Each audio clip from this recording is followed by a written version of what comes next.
Bienvenue pour un épisode, bienvenue pour un nouveau épisode de Médecine en 3 minutes.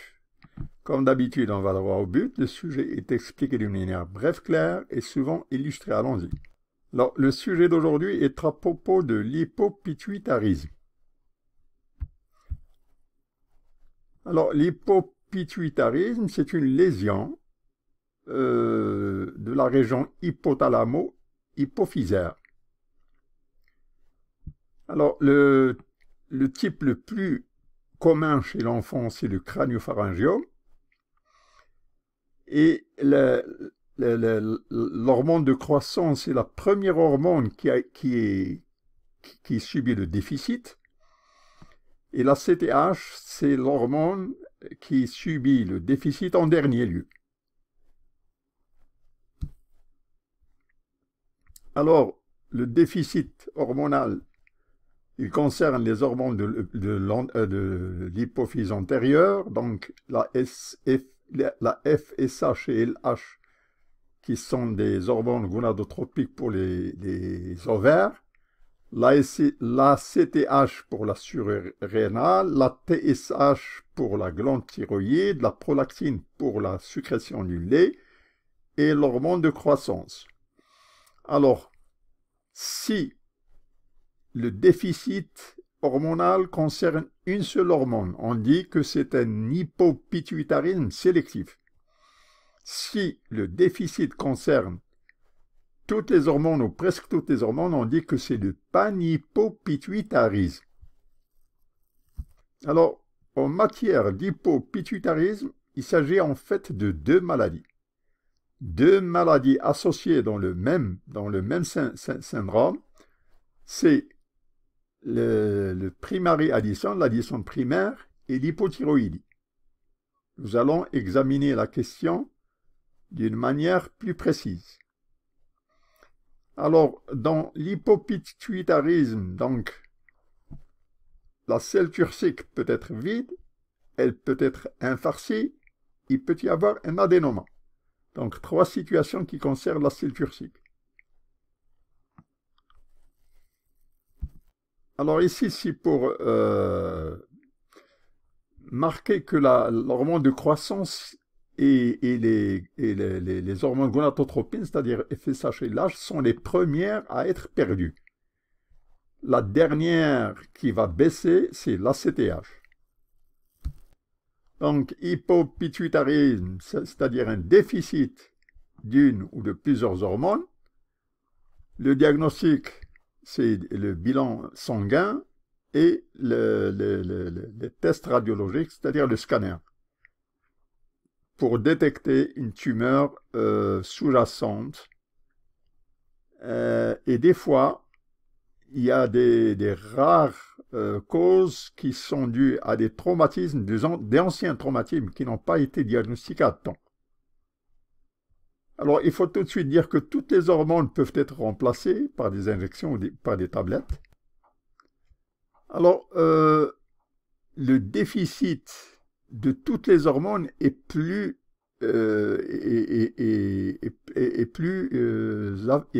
nombreux et plus important que le déficit d'une seule hormone. Il y a plus de déficit en multi-hormones qu'un déficit en une hormone unique.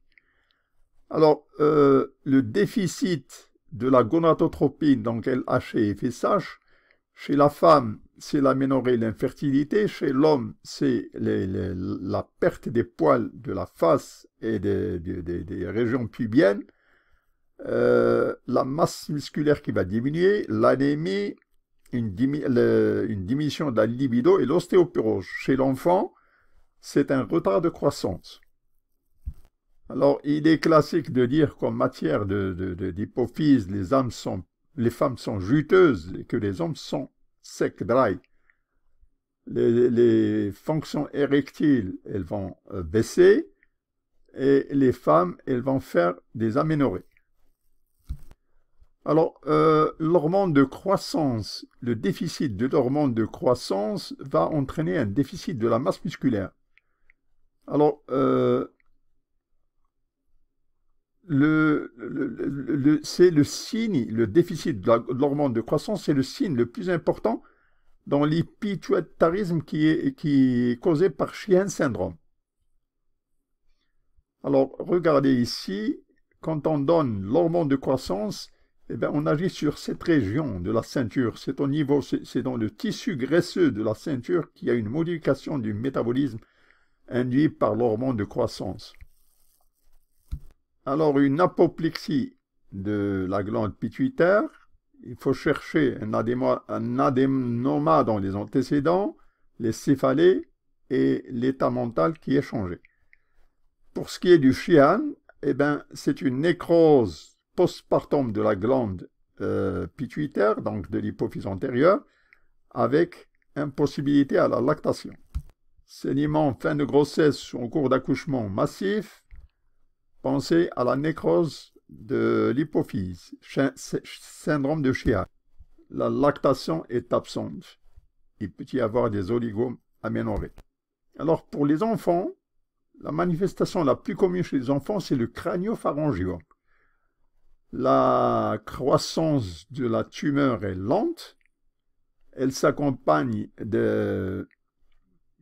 si elle est large, elle s'accompagne de problèmes de vision. Et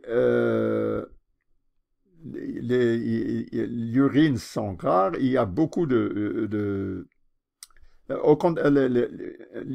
y a une urine abondante, une polyurie et une soif. Alors, une des caractéristiques du crânio-pharyngiome, c'est la récidive. Ici, c'est pour le schéma pour dire qui c'est qu'on va blâmer, est-ce que c'est les chirurgiens ou bien c'est la tumeur, parce que la tumeur récidive après chirurgie. Alors ici, c'est pour montrer que la compression du chiasma optique peut entraîner des troubles de la vision qui sont une hémianopsie bitemporale. Alors pour la glande surrénale, alors il y a la zone glomérulée, la zone fasciculée et la zone réticulée. Glomérulée minéralocorticoïde sel, fasciculé glucocorticoïde sucre, réticulé androgène sexe.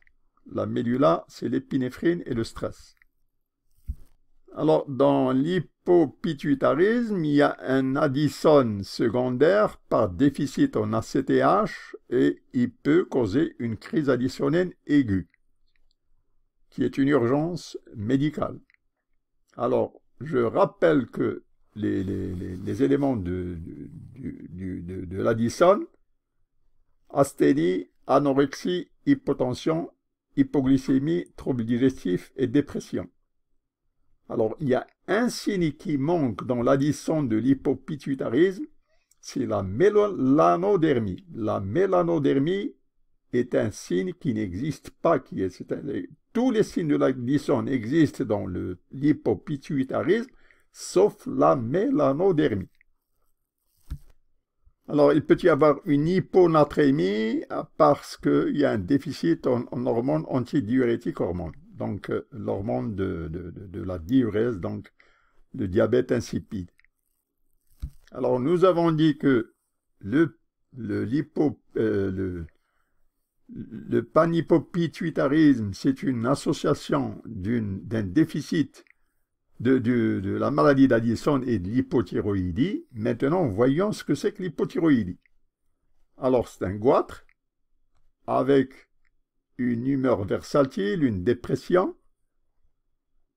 une peau sèche, une sensibilité au froid, une constipation, une bradycardie, chute des cheveux, trouble des règles, obésité. Donc, hypothyroïdie, dépression, une humeur changeante, des troubles des règles, l'obésité, perte des cheveux, bradycardie, constipation, sensibilité au froid et une peau sèche. Il faut poser le diagnostic de l'hypothyroïdisme congénital qui cause le crétinisme avec une taille réduite, donc un retard de croissance de la taille, un retard mental et un retard au développement. Donc c'est un diagnostic qui doit être fait d'urgence avant l'installation de tous ces troubles. Alors, le traitement dépend de la tumeur, il dépend de sa taille. Donc, s'il s'agit d'un prolactinoma, on donne la cabergoline, qui est un dopamine agoniste. Si la tumeur est importante, on fait l'irradiation et la chirurgie. Si c'est un prolactinoma, on donne la progestérone, les antagonistes de la progestérone. Et si c'est la somatotropine adénoma, on donne l'octréotide. Alors, il faut signaler les dernières techniques de transphénoïdale adénectomie. Alors, hypopituitarisme, pensez à Addison et à l'hypothyroïdie. Addison, anorexie, hypotension, hypoglycémie, troubles digestifs, dépression, mais pas de mélanodermie. Hypothyroïdie, un goitre, troubles des règles, obésité, une humeur versatile, une bradycardie, un diabète insipide, une constipation et pas de lactation. En plus de l'intolérance au froid et d'une peau sèche. Alors, la selle turcique peut être vide, elle peut être infarcée, il peut y avoir une tumeur, un adénome. Alors, dans l'hypopituitarisme, il peut y avoir une mort soudaine. Il faut établir un diagnostic rapidement. Merci d'avoir assisté à cet épisode de Médecine en 3 minutes. Voulez-vous cliquez le bouton like, d'adhérer à la chaîne si vous ne l'êtes pas encore. Vos suggestions sont bienvenues. Merci.